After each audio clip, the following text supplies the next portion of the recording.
Dos grandes expositores de la literatura. Tenemos a que es aquí de casa y él es el anfitrión casi aquí de Casa de la Cultura, el maestro Ricardo Cigala, que será el presentador de esta charla. Y tenemos a Carlos Aleto, que nos acompaña desde Argentina. Ya de aquí en adelante ya será el micrófono todo de ustedes. Muchas gracias. Les comento, que la charla se llama Pedro Gaona, Crónica del Viaje de un argentino por las tierras de Juan Rulfo.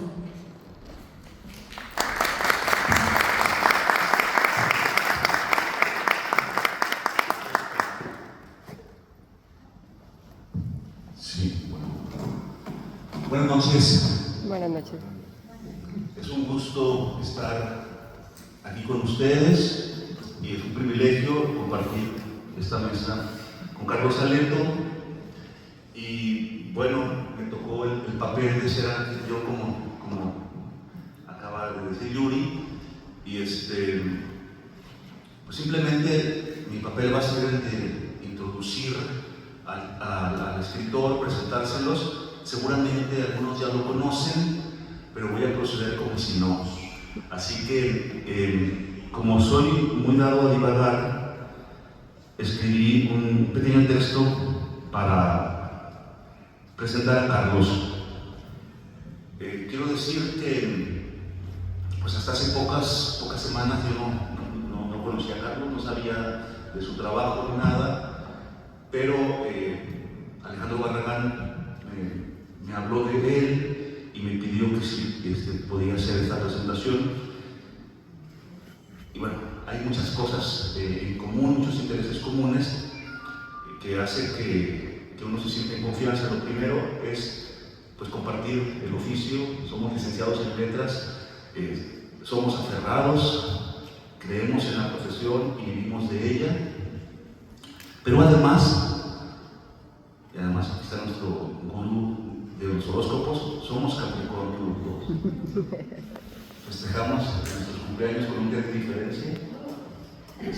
Así que el próximo cumpleaños lo vamos a cerrar juntos, ya sea en Mar del Plata o aquí en Zapotlán, 17 y 18 de enero. Va a durar 2 días la fiesta, así que... Excelente. Empecé diciendo que divago mucho y doy muchas vueltas, ya lo hice, ya lo comprobé, pero corrijo el rumbo. Carlos Aleto en Zapotlán. Crónica de un argentino por las tierras de Rulfo.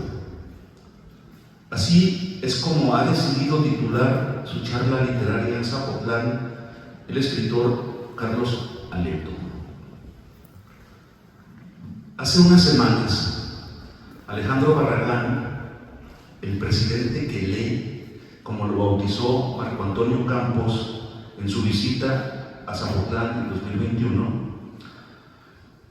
me anunció la visita de Carlos Aleto a nuestra ciudad.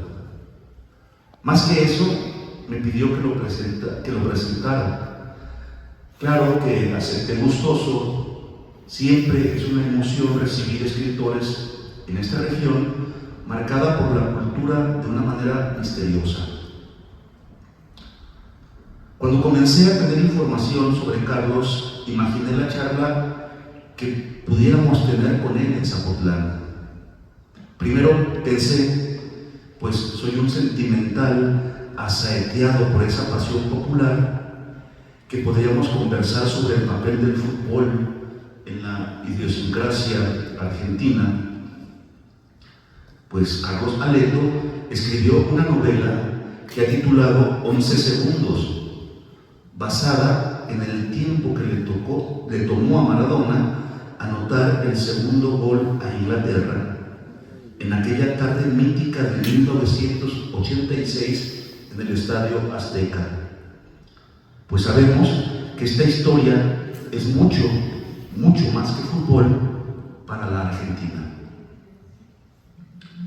Pero pensé, quizás se vea mal que en este foro, con el halo de la fil soplando casi a nuestras nucas, hablar de algo tan mundano, y debíamos pensar en un escritor. Cortázar, por ejemplo.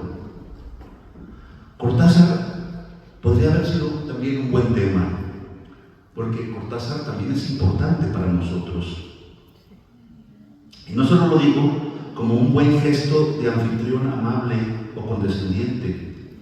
Pensemos en el nombre de la cátedra más importante de la Universidad de Guadalajara, la Cátedra Latinoamericana Julio Cortázar, fundada por sus amigos Carlos Fuentes y Gabriel García Márquez.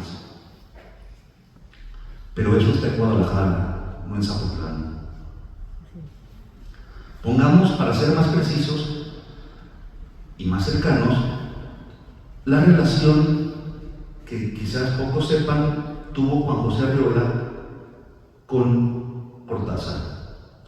Arriola fue el primer editor no argentino de Julio Cortázar. Él publicó en su colección Los Presentes nada más y nada menos que la primera edición de Final del Juego, en 1956. Hubo que esperar 8 años para que se reeditara en la editorial sudamericana, tal como lo conocemos, con 9 cuentos más que la edición mexicana. Arriola y Cortázar vivieron una amistad básicamente epistolar, en la que el Cronopio Mayor dijo cosas maravillosas de nuestro máximo escritor. Por ejemplo, dice Cortázar: si encuentro en sus cuentos una fraternidad que me emociona y me hace desear ser su amigo, es precisamente esa soberana frescura con que planta usted sus árboles de palabras. Y más adelante, continúa Cortázar: me asombra lo que usted es capaz de conseguir con tan poca materia verbal. Y como decía, esto podría ser el inicio de un gran tema de conversación, pues Aleto es una autoridad en Cortázar. En 2013 se le concedió el Premio Municipal de Literatura por su libro Diálogo para una poética de Cortázar. Pero acerquémonos más en el tiempo en Zapotlán. Recordemos aquella tarde de septiembre de 2012. La cátedra Hugo Gutiérrez Vega convocó en la Casa del Arte Vicente Preciado Zacarías a Silvia Iparraguirre, también argentina, para hablarnos del cuento, y lo hizo muy bien. Pero algunos hubiéramos querido que nos platicara sobre su bella novela La Tierra del Fuego, que en 1999 había ganado el premio Sor Juana en la FIL de Guadalajara. Pero por sobre todas las cosas, algunos hubiéramos querido escucharla disertar sobre el inmenso cuentista que es Abelardo Castillo, y que ella, su esposa, y que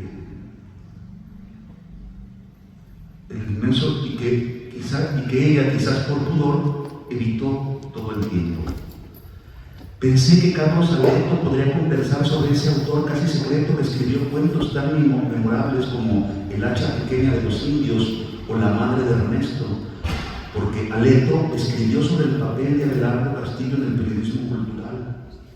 Y ya metidos en este tema, en la medida en que el Centro Universitario del Sur, aquí en Ciudad Guzmán, ofrece la carrera de periodismo, también él podría hablarnos sobre Rodolfo Walsh, quien le debe tanto a la gloriosa crónica latinoamericana contemporánea. Otra alternativa, pensé, es que nos pusiéramos renacentistas. Podríamos mirar los vitrales del Colegio México a unos metros de aquí, y que Carlos Aleto nos hablara sobre Dante y su Divina Comedia y su relación con la literatura fundacional de la Argentina.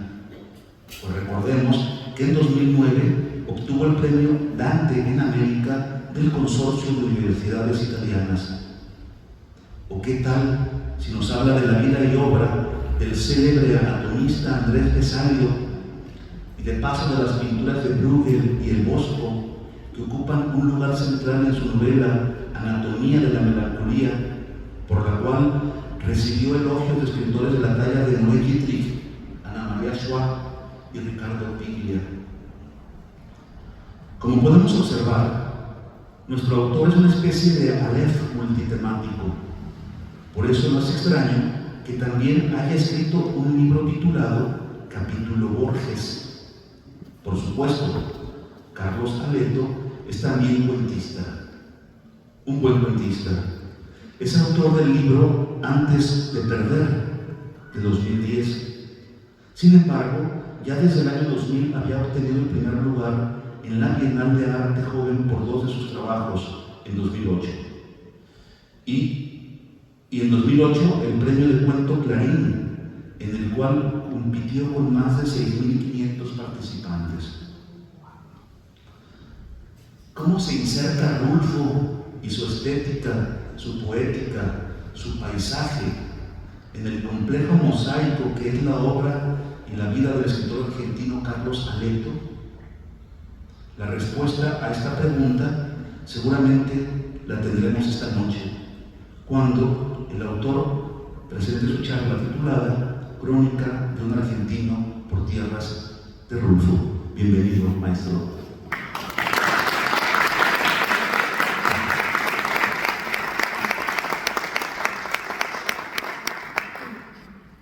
Buenas noches, un placer enorme estar en Ciudad Guzmán de nuevo. Es la tercera vez que paso por la ciudad, he estado muchas horas, pero para mí son horas realmente cómodas, llenas de placer, y las vivo con una profunda alegría. Antes que nada quiero agradecer, ¿no?, las palabras del maestro Cigala. La verdad que muy bien tejida la historia, me gustó muchísimo esa presentación. Parezco más de lo que soy. Tengo que hacer un agradecimiento a mis amigos, Gwendolyn y Jorge, que me están dando hasta, no sé cómo se dice, la mamadera, el biberón será en México, y me acompañan todo el día, todo el tiempo, y nunca me dejan solo y me hacen sentir feliz en tierra mexicana, como si fuese alguien más de la familia. Bueno, también quiero agradecer al diputado Alejandro Barragán, que hoy no está con nosotros porque tiene tareas políticas, tareas de trabajo.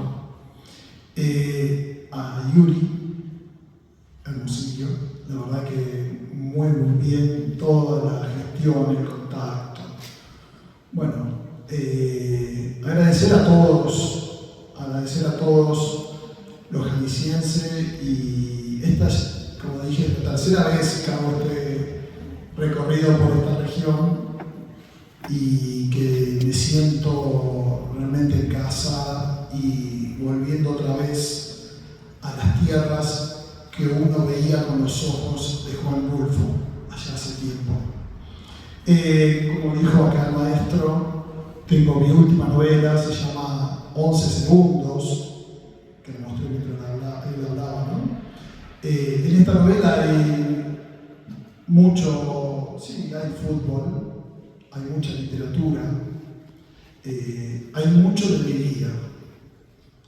Es como una especie de construcción de una biografía personal, un tanto literaria, porque se plantea desde 3 lugares diferentes: desde la vigilia del protagonista, el mundo onírico, el mundo de los sueños y el mundo de la fantasía.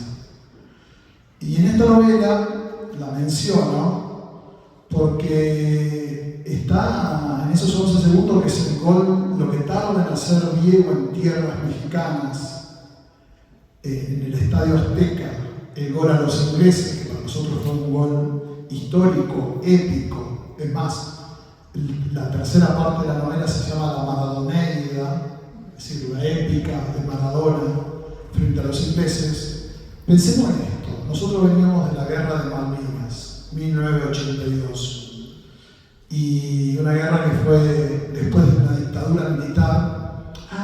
Y me olvidé de algo, y lo voy a decir ahora mientras estoy diciendo esto de la dictadura militar. México fue el país que mejor trató a los argentinos durante la dictadura militar argentina.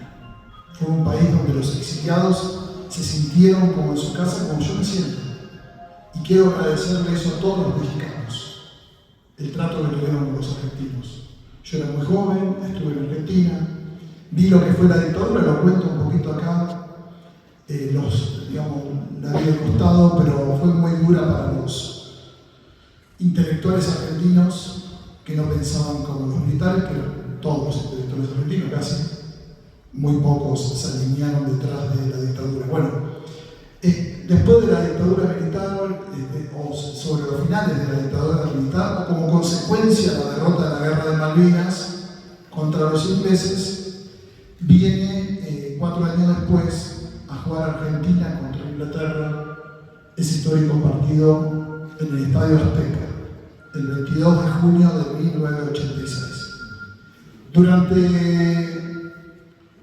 11 segundos, Maradona empieza desde media cancha a gambetear ingleses y termina siendo un gol. En esos 11 segundos está contada la vida de todos los personajes de esta novela. Y están clavados frente a un televisor en un lugar en un barrio marginal de la ciudad de Mar del Plata, que es mi ciudad natal, y están viendo esa araña en el césped que se dibujaba por los equipos de audición en el Estadio Azteca, y a Maradona haciendo gambeteando, ¿no? En un televisor muy humilde que había que golpearlo para que funcionara. No sé si acá en México había que golpearlo para que funcionara los televisores también, que eran a válvulas, y están viendo el partido que está transcurriendo en México, ¿no? Y cuando empiezo a describir la novela, acá dice, justo tomé nota porque tiene que ver con esto de lo mexicano, ¿no? Cuando describe a uno de los personajes, que es el papá del dueño de la casa, Daniel, dice lo siguiente: curiosamente, don Pepe, que es el papá del amigo del protagonista, tiene aspecto de mexicano. Es tan flaco que puede... No es así, no, porque estoy... Curiosamente, don Pepe tiene aspecto de mexicano. Es muy parecido a don Ramón del Chavo del Ocho. Es flaco, tan flaco, que puede cruzar las piernas como una mujer. Dice con frecuencia mi papá: la pierna izquierda cae paralela a la derecha, con la punta de la alpargata toca el piso. Daniel y Mario se sienten igual. Verlo de frente me llama la atención, porque parece que cada uno tuviera una sola pierna, como los flamencos, 3 flamencos. Bueno, esa es la primera referencia. Porque en nuestra infancia conocíamos lo mexicano y le decíamos menso a nuestros amigos sin saber demasiado que quería ser menso, porque veíamos el Chavo del Ocho.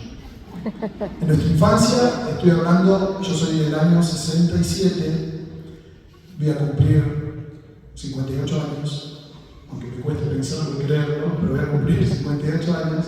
Y en nuestra infancia argentina nos criamos con el Chavo del Ocho. Y con el Chapulín, por supuesto, con todos sus personajes, con el Chompiras, Champollion Bonaparte, todos los ¿no? de que hacía Roberto Gómez Bolaño. Y entonces esto no lo hice como un homenaje a los mexicanos que escribí acá, lo escribí porque era algo nuestro, ¿no? Es algo muy argentino, el Chavo del Ocho. Es más, creo que hoy no sé, pero hace 5 años atrás, todos los días, en la televisión abierta, en prime time, en los mejores horarios, estaba el Chavo del Ocho. Es decir, el Chavo del Ocho para nosotros era... Nosotros íbamos al colegio y ¿qué queríamos hacer cuando hacíamos los actos del colegio? Y un barril en el medio del escenario y hacer el Chavo del 8. Queríamos hacer eso. En otro momento del libro dice algo también que tiene que ver con esto. Así como don Pepe se parecía a don Ramón, Alicia se parecía a doña Florinda. Alicia era la mamá de Daniel.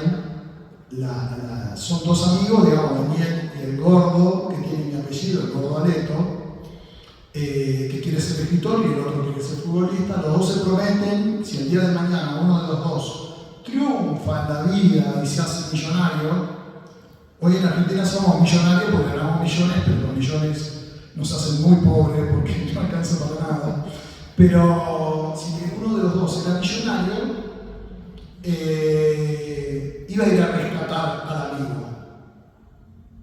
Iba a ir a buscarlo y lo iba a sacar de la pobreza y lo iba a llevar a vivir una vida mejor. Donde no tenían que ir a los basureros a buscar una pelota de goma para poder jugar a la pelota, ¿no? Y donde empieza a armar su primera biblioteca también, porque empiezan a aparecer libros, revistas recortadas. Entonces decía, así como don Pepe se parecía a don Ramón, Alicia se parecía a doña Florinda, sin números. En realidad era más parecida al otro personaje que hacía Florinda Mesa, la chimoltrufia. Alicia era flaca, linda, con el pelo desarreglado, pero a diferencia del personaje, tenía todos los dientes. En los 12 años que fuimos vecinos siempre le quise decir que se parecía a la chimoltrufia, pero nunca me animé. Norita era Alicia chiquita, así que también era una chimoltrufita. Hoy la vi en la vereda, hace décadas que no vive en el barrio. Dicen los vecinos que se fue a vivir al centro y nunca volvió. Nos saludamos a la distancia. Sigue teniendo el pelo renegrido y brilloso. Es una señora limpia y prolija. Tiene una belleza maltratada. Bueno, acá con estos dos pasajes, más o menos quería introducir un poco mi infancia con lo que conocía de lo mexicano, ¿no? En un barrio marginal de Mar del Plata, con padres no viajeros. Mi padre hoy tiene 80 y 82 años. Y no conocen un avión, es decir, que no conocieron México y yo lo conocí en el 2014 gracias a la FIL de Guadalajara. Es decir, que bueno, así conocíamos nosotros México. Pero después sigo avanzando en la novela que habla un poco de mí para llegar al texto que quiero leerles se llama en realidad Para no olvidar a Pedro Gaona, ¿no? Que tiene una historia que contar que tiene que ver con Acapulco y con el recorrido. Pero antes de eso, quería decirles que cómo me llevó a mí de alguna forma Rulfo, sobre todo. Y está escrito también en la novela. Dice, porque en aquel junio del 86, cuando digo aquel junio del 86 es el año del Mundial, ¿no? El año del gol, el año de los 11 segundos. Esa jugada maravillosa que yo la he visto 2 millones de veces, y si la pongo ahora de nuevo y la veo, me vuelvo a emocionar. No puedo dejarme de emocionar con esa jugada. Es algo como he dicho, bueno, ahora la voy a ver si me emociona, no puedo. Me vuelve a emocionar, porque le encuentro algo nuevo. Bueno, en la novela, imagínense que cada capítulo, son 40 y pico de capítulos, comienza con un fragmento de esa jugada. Está detenido, está ralentizado el tiempo. Es decir, que está ahí en esos 11 segundos anclada. Y dice, y voy a contar algo también que tiene que ver con un 22 de junio de 2017, ¿no? Que fueron 31 años después de ese día del gol, que fue el día donde yo me infarté jugando a la pelota y tuve que ser operado del corazón. Es decir, que es un día muy fuerte para mí, un 22 de junio. Coincidió que era el día del gol de Maradona, el día que él hizo las jugadas más maravillosas, por supuesto, yo que soy un pataduro jugando al fútbol, me infarté, jugando en la cancha, no puedo hacer otra cosa. Dice, en aquel junio del 86, mientras trabajaba en la construcción, cosa que yo hice, estaba abandonado, antes de que terminara el primer cuatrimestre, la carrera de Derecho, estaba abandonando, perdón. La había empezado en un momento caótico de mi juventud. Siempre había pensado estudiar letras, que era lo que quería estudiar. A Daniel le asombraba que me gastara gran parte de mi sueldo en una colección de Six Barral de literatura contemporánea que vendían en los kioscos de diarios. No sé si acá llegaban, fueron una edición de kioscos de diarios muy baratas, que eran beige en la portada, sí, ¿no? Cremita, digamos, y con letras, y ahora voy a explicar. Eran unos libros beige de tapa rústica que ordenaron mis lecturas, con los nombres de los autores en letras doradas en relieve y los títulos en negras. Condicionaron tanto mis conocimientos literarios que un error de diseño en la portada me hizo creer por mucho tiempo que Juan Rulfo y Pedro Páramo, ambos nombres estampados como autores en letras doradas, habían escrito El llano de llamas. Es decir, que era Pedro Páramo, que era el coautor de Juan Rulfo. El título impreso en letras negras. Hasta que un día en la pilita de libros por leer le llegó el turno a Pedro Páramo y descubrí que era el nombre de la novela y el de su protagonista. Ese fue mi acercamiento en un kiosco de diario, compré la colección y vi que se equivocaron al estampar los libros, le pusieron los nombres del autor y del título del libro en letras doradas. Yo lo tenía ahí y decía, mira, estos dos tipos los tengo que leer, decía yo. A Pedro Páramo y a Juan Rulfo los tengo que leer. Escribieron El llano de llamas. Menos mal que no se me ocurrió decírselo a nadie, ¿no? Bueno, igual he dicho otras barbaridades, es decir, no sería ningún problema. Y por último, con respecto a mi libro, cuando estoy en ese lugar que fue la clínica donde estuve internado después de la operación, ¿no? Digo sobre ese tema, porque en realidad me pasó lo siguiente, me decían que no me podían destapar las arterias mientras yo me recuperaba de haber estado apagado, es decir, sin signos vitales, y me desperté con olor a quemaduras, como carne chamuscada, como si fueran hamburguesas, digamos, sentía olor a hamburguesa y no entendía qué pasaba. Me decían que no había una salida para el hemodinamista, miraba la cámara y decía no pasa nada, no pasa nada. Entonces yo le escribo ese momento y digo, tenía que esperar mi muerte. Todo mi cuerpo anunciaba que estaba agonizando, porque sentía temblores en todo mi cuerpo. Por suerte, me imagino que nadie se ha infartado acá, pero es terrible porque uno empieza a sentir cosas extrañas en todo el cuerpo, en las manos, en las piernas. Bueno, eso es un espanto, espero que nadie tenga que vivir esto. Temblores raros, latidos a destiempo, en lugares remotos del corazón. Mareo, ahogo, dolores, mucho frío.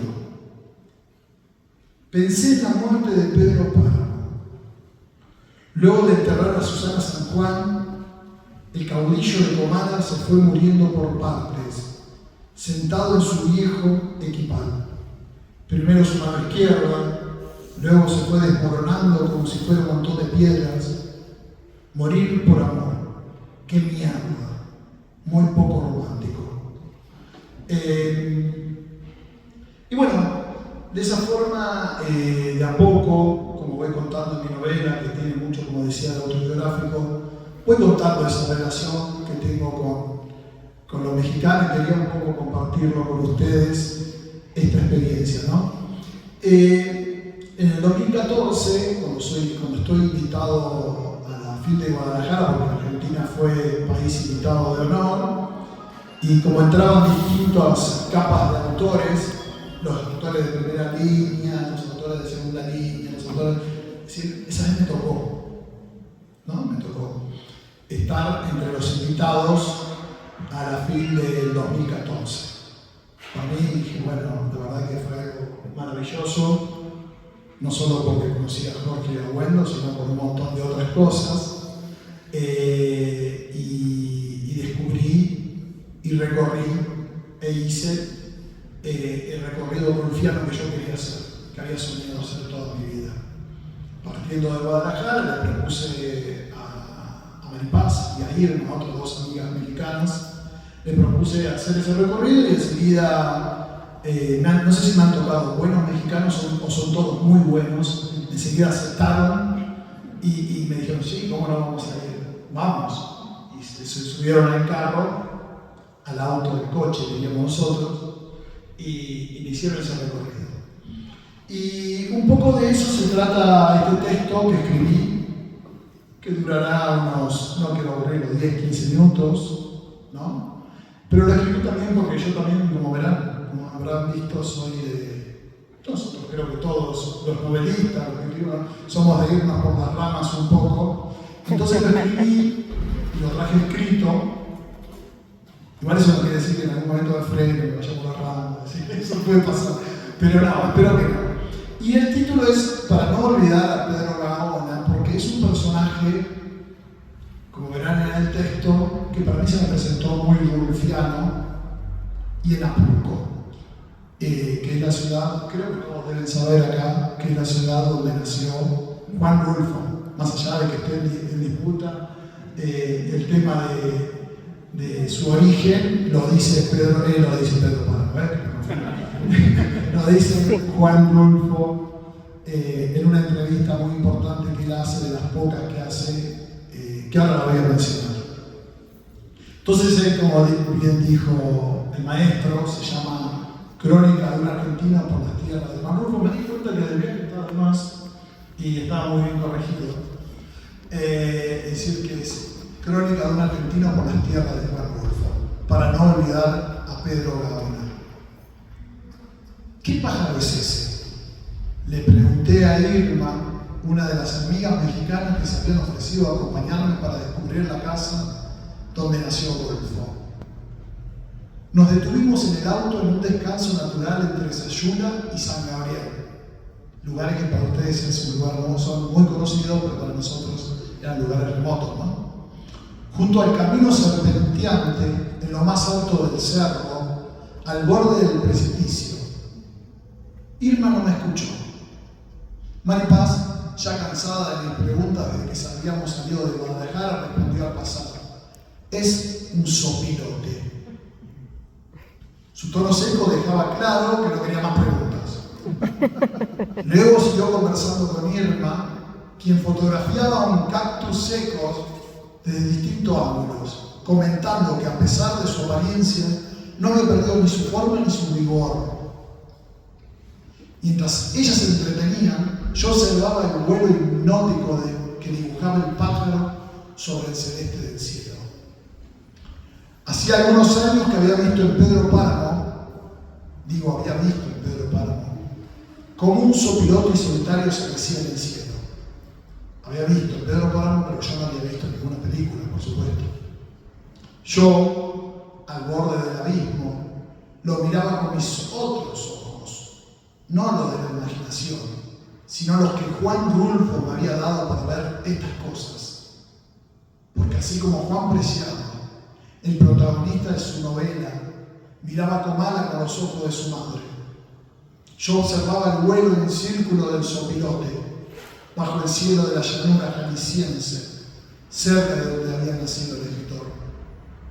Era el mismo pájaro, la misma llanura y el mismo cielo de Pedro Páramo y el llano en llamas. Sayula. En nuestra primera parada, el portal Galeana, en pleno centro histórico de Sayula, donde se encuentra la Casa de la Cultura Juan Rulfo, la guía, o más bien la encargada de abrir y cerrar las puertas para las visitas esporádicas, nos informó que en esta ciudad está la casa natal de Juan Rulfo. Nos entregó una fotocopia del acta de nacimiento en la que se consigna que Juan Nepomuceno Carlos Pérez Rulfo Vizcaíno, como decía él, le habían aplicado todos los nombres, nació en el año 32 de la calle Francisco Madero, a 3 cuadras de distancia de donde estábamos. Sin embargo, cuando planificábamos el recorrido con Irma y Maripaz, habíamos visto ese famoso reportaje, ¿no?, en blanco y negro, de la televisión española, en la que Rulfo le decía al entrevistador que había nacido en Apulco. Y dice Rulfo: un pueblo que no aparece en los mapas. Dice en ese momento que era en el 70 y pico, hoy en Google Maps está y en los mapas está, ¿no? De todas formas, observábamos rápidamente la mezcla de arquitecturas moriscas, indígenas y neoclásicas de los portales que rodeaban la plaza de armas. Luego nos dirigimos a la casa de Rulfo. La fachada, pintada de amarilla como el resto del centro histórico, tenía una planta junto a la puerta que indicaba: el 16 de mayo de 1917 nació en esta casa número 48 de la entonces calle Madero el célebre novelista Juan Rulfo, y firmaba Ayuntamiento 1986-1988. Algo que yo sabía que no era tan cierto, pero bueno. Mientras tomábamos alguna foto, tratando de enfocar la inscripción, escuché la voz de un hombre gritar: «¡Nos han dado la tierra!», que es uno de los títulos de los cuentos de Llano Llama. Al darme vuelta, vi como la silueta se alejaba pedaleando contra el sol calle abajo. Desde la vereda de enfrente, Irma y Maripaz se reían cómplices, algo que yo no entendía y que ustedes iban a entender, yo no lo entendía en ese momento, mientras yo posaba junto a la placa de la casa. Irma bromeaba advirtiéndome que no me agachara demasiado, porque según el mito local, el ánima de Sayura podría aparecer en cualquier momento y demorarse, donde la espalda pierde su honesto nombre. Forma fina de decirlo, ¿no? Donde la espalda pierde su honesto nombre. Entre risas recitó: «No tener yo más alhaja que la joya del fundillo, y que me la da este pillo que dice que ya murió». Después de sacar algunas fotos más, seguimos rápidamente en nuestro camino, desandando los pasos que Rulfo dio en su adolescencia, cuando llegó a la Guadalajara desde su lugar de nacimiento. San Gabriel. La siguiente parada fue San Gabriel. Junto a la entrada del pueblo, frente a la rotonda, un circo ocupaba unos terrenos baldíos. Al acercarnos al centro, una multitud animada iba y venía, llenando de vida el lugar. Eso me sorprendió muchísimo. ¿Cuánta vida?, dije. De inmediato recordé la fiesta de Comana en Pedro Páramo, cuando el confuso repique de campanas, que duró 3 días tras la muerte de Susana San Juan, atrajo a los habitantes de otros pueblos. Aunque ya no se oían campanas cuando llegamos, el constante ir y venir de la gente me hizo sentir en Comana. Imaginé a Pedro Páramo en la Media Cruz, abatido por la muerte de su amada y furioso por la falta de respeto al duelo, mientras tomaba la fría decisión de cruzarse de brazo y dejar de morir al pueblo. Primero fuimos al barrio de La Alcantarilla, donde estaba la casa en la que Rulfo pasó su infancia, frente al curato y detrás del templo parroquial. Con la cámara de mi teléfono tomaba fotos a la dirección Hidalgo 8. Y de la placa que decía: «En esta casa vivió el escritor jalisciense Juan Rulfo, autor universal de la lengua castellana. Le rinde homenaje al pueblo de Jalisco en el aniversario de su natalicio en San Gabriel, al 16 de mayo de 1988. Mientras tanto, un automóvil con un altoparlante en el techo pasó por la calle, invitando a grandes y chicos a las funciones del circo. Todo esto es real, ¿eh? Irma y Maripaz se habían atrevido a entrar en la galería de la casa, que decía que era de Rulfo. Yo la seguí. Desde allí se veía un patio central abierto con columnas rojas y paredes amarillas que daban a las distintas habitaciones. En el centro había una fuente de piedra con agua cristalina, rodeada de plantas y flores. Una anciana, apoyada en un andador, salió a recibirnos. Nos explicó que no sabía nada de Juan Rulfo. Su esposo había comprado la casa de unos familiares del escritor hacía muchos años, y nos dijo: si quieren más información, hablen en la presidencia municipal, está a 3 cuadras. En la esquina compramos tacos dorados y cruzamos la plaza principal hacia el ayuntamiento. En esa misma cuadra se aglutinaban la comisaría, la estafeta y la presidencia municipal. Cubriendo por completo una pared lateral que daba fin a la ancha vereda de la comisaría, había un mural que recreaba la vida de Rulfo y relataba escenas de su literatura. En la vereda, sin entrar a ninguna de las dependencias, preguntamos con quién podíamos hablar para averiguar la relación de Rulfo con la ciudad de San Gabriel. Apareció un superior de la comisaría que indicó a un policía que nos llevara a ver al cronista municipal. Yo por primera vez en mi vida escuchaba la palabra cronista municipal, no sé. El agente, alto y de andar decidido, nos condujo a paso firme entre los tianguis, otra palabra que tampoco nunca había escuchado, que se extendían a lo largo de varias calles, buscando detrás de las lonas del mercado una puerta que nos condujera a la Casa Cultural del pueblo. Tardó en encontrarla, como si no conociera el lugar. Un par de veces se confundió de casa. Finalmente accedimos a otro patio interior, cuya arquitectura característica de la región nos brindaba vista al mismo cielo despejado. Al fondo, frente a la puerta de entrada, sentado en una cómoda silla de madera, con 2 muletas apoyadas contra la pared y 3 retratos enmarcados de fondo, estaba el cronista municipal don José de Jesús Guzmán. Estaba vestido con una camisa impoluta, tan cuidada como un uniforme militar. El policía le explicó por qué habíamos venido y se retiró rápidamente. El hombre nos invitó con una sonrisa que combinaba manicura y metal a sentarnos en las 3 sillas que una secretaria dispuso frente a su escritorio. Miré los cuadros. En uno distinguí a un joven Juan Rulfo. En los otros 2 no reconocí a nadie, pero durante la conversación supe que uno era Blas Galindo, un famoso músico, y el otro José Mojica, tenor, actor de Hollywood y fraile franciscano. Durante el relato, el cronista confirmó mis sospechas sobre el parecido de San Gabriel con Comala. En enero, al son de todas las campanas de la ciudad, comenzaba la fiesta más popular del lugar, dedicada al Señor de la Misericordia de la Mula. Se extendía el festejo 9 días más, con música, bailes y fuegos artificiales. Nos habló del calendario festivo que mayo incluía la caminata rulfiana como parte del Festival Cultural en honor a Rulfo. También mencionó el Festival de la Faustina, en que se sirve la chiripeta, una bebida local hecha de ciruela roja, mezcal, jugo de naranja, limón, sal y refresco. Noté que el cronista dilataba la conversación. En un momento, todavía sentado, nos pidió que observáramos los cuadros colgados en la pared amarilla enmarcada en un azul claro. Eran de diferente tamaño, algunos más altos que anchos, en posición vertical y otros apaisados.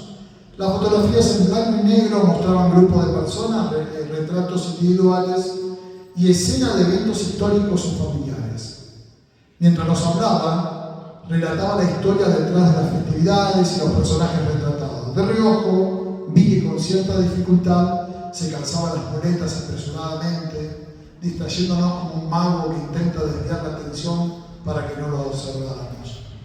Ya sobre las muletas, balanceó cuerpo y sonrisa, mientras nos mostraba uno por uno los cuadros que decoraban las paredes, llenos de fotos en blanco y negro de los abuelos, padres y tíos de Rulfo. También había imágenes del escritor de bebé, junto a sus hermanos, con su compañero de colegio Josefino de San Gabriel, y fotos de la boda de sus padres, abuelos y de su propio patrimonio con clara aparición en el Templo del Carmen. Por último, entramos en una pequeña sala donde el cronista había recopilado documentos históricos para formar el archivo de la ciudad. En la pared cercana a la puerta colgaban en excelente estado los retratos de 2 monjas, la maestra y la directora del colegio de Rulfo, que él mismo había donado, según nos explicó. Parado frente al retrato de los abuelos maternos, don Carlos Vizcaíno Vargas y doña Tiburcia alias Vargas, antiguos dueños de una hacienda en Apulco, el cronista nos aseguró citando el reportaje de Joaquín Soler Serrano en el programa Fondo de la televisión española, que la casa natal de Rulfo estaba en ese pueblito de la Barranca, frente a la basílica. Sí, una basílica, la iglesia más grande para un pueblo chico, traída de Italia, donada por el abuelo materno de Rulfo, nos decía. Luego de visitar al Papa León XIII en el Vaticano la trajo. En realidad, el abuelo construyó gran parte del pueblo. La casa era una antigua hacienda que ahora es el monasterio de Nuestra Señora de la Paz, habitado por 3 monjes adoradores perpetuos del Santísimo Sacramento. Luego nos indicó cómo salir de San Gabriel por el Libramiento hasta tomar 4 caminos y de ahí la carrera estatal en Grullo, rumbo a Tonalla. El cronista me hizo firmar el libro de visita. La firma anterior pertenecía a un alemán que había pasado por el lugar hacía 1 mes y 7 días. Apulco. En el camino hacia el pequeño pueblo donde nació Rulfo, ya en el Llano Grande, Irma me señaló un pico que se veía más cerca, más de cerca.